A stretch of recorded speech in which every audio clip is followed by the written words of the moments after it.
Recipes. ఈరోజు మనం చిన్న ముక్కల మామిడికాయ నిల్వ పచ్చడిని ఎలా తయారు చేసుకోవాలో చూద్దామండి. చాలా అంటే చాలా టేస్టీగా ఉంటుంది. వేడివేడిగా అన్నంలో ఈ చిన్న ముక్కల మామిడికాయ నిల్వ పచ్చడిని వేసుకొని కొంచెం నెయ్యి లేకపోయినా కూడా తినచ్చండి. అలాగే పెరుగన్నంలోకి అయితే సూపర్ టేస్టీగా ఉంటుంది.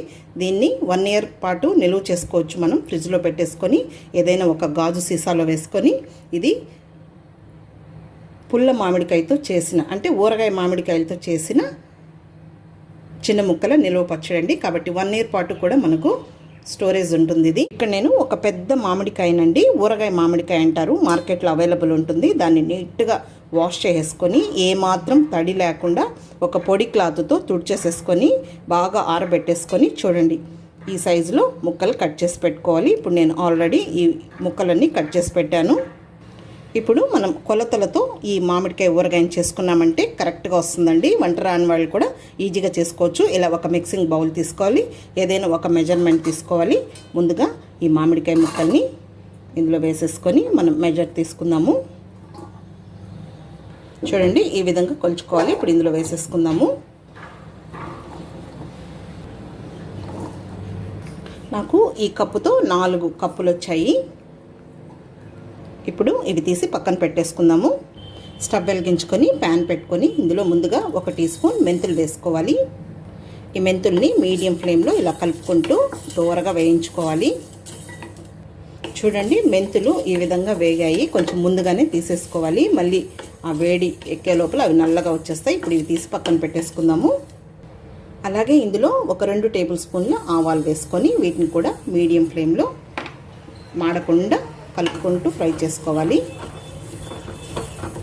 చూడండి చిట్టపట్టమని సౌండ్ వస్తున్నాయి, జాగ్రత్తగా వేయించుకోవాలి. మాడిపోయాయి అంటే చేదు వచ్చేస్తుంది మనకు ఊరగాయ అంతా కూడా. చాలండి. ఇప్పుడు స్టవ్ ఆఫ్ చేసేసుకొని వీటిని కూడా తీసి పక్కన పెట్టుకొని చల్లారనిచ్చుకోవాలి. చూడండి ఇవి 2 చల్లారిపోయాయి. 2 కలిపి మనం మిక్సీ వేసేసుకోవాలి. మరీ మెత్తగా కాకుండా అలాగని బరగ్గా కాకుండా మీడియంగా గ్రైండ్ చేసుకోవాలి. చూడండి ఈ విధంగా వేసుకోవాలి. ఇప్పుడు ఇందులోకి కారం పొడిని వేసుకోవాలండి. ఇలా కొంచెం బాగా ఎర్రగా ఉన్నదైతే బాగుంటుందండి, కలర్ఫుల్గా. మనకు ఇవి ఊరగాయ కాయలు కాబట్టి చాలా పుల్లగా ఉంటుంది, కాబట్టి కారం వేయాలి. ఇక్కడ నేను 1 కప్పు మామిడికాయ ముక్కలకి 1/2 కప్పు కారం పొడి చొప్పున 4 కప్పులు ఉన్నాయి కాబట్టి 1 కప్పు వేస్తున్నాను కారం పొడి. అలాగే 1 అర టీ స్పూన్ పసుపు పొడి. ఇది రాళ్ళు ఉప్పు అండి, కొంచెం ఎండలో ఎండబెట్టుకొని మిక్సీ వేసేసుకోవాలి. 1 ముప్పావు కప్పు తీసుకుంటున్నాను, అది కూడా ఇందులో వేసేసుకుందాము. తర్వాత మనం మిక్సీ పట్టుకున్న ఆవపిండి మెంతిపిండి వేసుకోవాలి. ఇప్పుడు ఇవన్నీ కలుపుకోవాలి. ఇలా చెక్క గరిటెతో మిక్స్ చేసేసుకోండి. ఇప్పుడు ఇది తీసి పక్కన పెట్టేసుకొని పోపు వేసేసుకోవాలి. మళ్ళీ మనకు ఊరిన తర్వాత కొద్దిగా మనకు సాల్ట్ తక్కువ అనిపిస్తే అప్పుడు కావాలంటే కొద్దిగా వేసుకోవచ్చండి. ఇప్పుడు ఊరగాయకి మనం తిరగమాత వేసేసుకుందాం. స్టవ్ వెలిగించుకొని ప్యాన్ పెట్టుకొని, ఇక్కడ నేను పల్లి నూనెతో చేస్తున్నానండి. పల్లి నూనెతో అయితే బాగుంటుంది. 1 కప్పు తీసుకున్నాను, అది ఇందులో వేసేసుకుందాం. చూడండి ఆయిల్ బాగా వేడెక్కింది, పొగ కూడా వస్తూ ఉంది. ఇందులో 1 టీ స్పూన్ ఆవాలు వేయాలి. అలాగే 1 అర టీ స్పూన్ మినప్పప్పు, 1 టీ స్పూన్ జీలకర్ర. ఇవి వెల్లుల్లిపాయలండి. ఒక పెద్ద వెల్లుల్లిపాయని పొట్టు తీసుకొని ఒలిచి వేసేసుకోవాలి.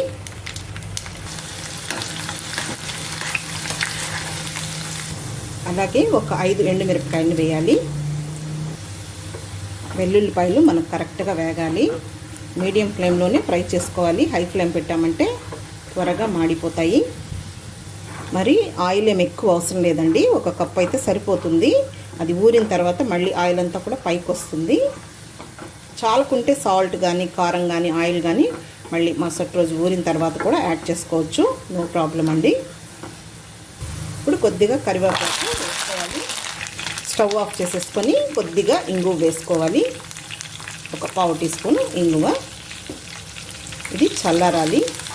ఆ వేడికి కూడా ఈ వెల్లుల్లిపాయలు బాగా కరెక్ట్గా వచ్చేస్తాయి. అందుకని మనం కొంచెం ముందే స్టవ్ ఆఫ్ చేసేసుకోవాలి. పోపు పూర్తిగా చల్లారిపోయిందండి. చూడండి అప్పుడే కూడా మనకు ఇది లైట్గా తడిలాగా వచ్చేసింది. ఇప్పుడు ఈ పోపుని ఇందులో వేసేసుకోవాలి. ఇప్పుడు ఇలా చెక్క గరిటెతో ఇదంతా బాగా మిక్స్ చేసేసుకోవాలి. మంచి వాసనతో గుమగుమలాడిపోతూ ఉందండి. పల్లీ నూనె కదా. మనకు ఇప్పుడేమో ఇలాగే కనిపిస్తుంది. కొంచెం ఊరిందంటే వాటర్ వస్తుంది, అప్పుడు ఆయిల్ అంతా పైన తేలుతుంది. మరి ఎక్కువ ఉన్నా కూడా అంత బాగా అనిపించదు. తక్కువ వస్తే చెప్పాను కదండి, మళ్ళీ కూడా మనం కొంచెం వేడి చేసుకొని వేసుకోవచ్చు. అంతే అండి, చూసారు కదా, మనకు చిన్న ముక్కల మామిడికాయ నిల్వ పచ్చడి రెడీ అయిపోయింది. చాలా బాగుంటుంది. మామూలుగా బయట ఉంచుకునే కంటే దీన్ని ఒక గాజు సీసాలో వేసుకొని మనం ఫ్రిడ్జ్లో పెట్టుకొని కావలసినప్పుడు తీసుకొని వాడుకుంటే ఒక 5-6 నెలలు కూడా, అంటే ఇది ఊరగాయ కాయలు కాబట్టి 1 year కూడా ఉంటుందండి. అదే మామూలు పచ్చడి కాయలు ఉంటాయి కదా, రోజు రెగ్యులర్గా సాంబార్ అలా వాడుకునేవి, అవైతే ఒక 3 నెలలు ఉంటాయి. ఇది పుల్ల మామిడికాయ అండి, ఊరగాయ మామిడికాయ కాబట్టి 1 year దాకా ఉంటుంది. ముక్క కూడా మెత్తపడదు. ఇప్పుడు ఈ ఊరగాయని ఇలా ఒక గాజు బౌల్లోకి షిఫ్ట్ చేసేసుకుంటున్నాను.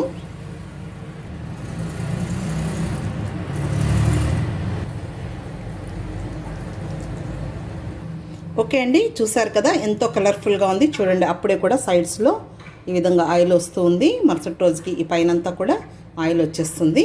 చూడండి, ఇక్కడంతా కూడా వస్తుంది. వేడి వేడి అన్నంలో ఇప్పటి నుంచే కూడా తినొచ్చండి, చాలా బాగుంటుంది. తప్పకుండా ట్రై చేయండి, చిన్న ముక్కల నిలువ పచ్చడి. ఓకే అండి, ఈ వీడియో మీకు నచ్చినట్లయితే నా యూట్యూబ్ ఛానల్ లక్ష్మీ రమణ రెసిపీస్ని కొత్తగా చూస్తున్న వారైతే నా ఛానల్ని తప్పకుండా సబ్స్క్రైబ్ చేసుకోండి. నచ్చితే లైక్ చేయండి, షేర్ చేయండి. ఒక మంచి వంటతో మళ్ళీ కలుద్దామండి. నమస్తే అండి.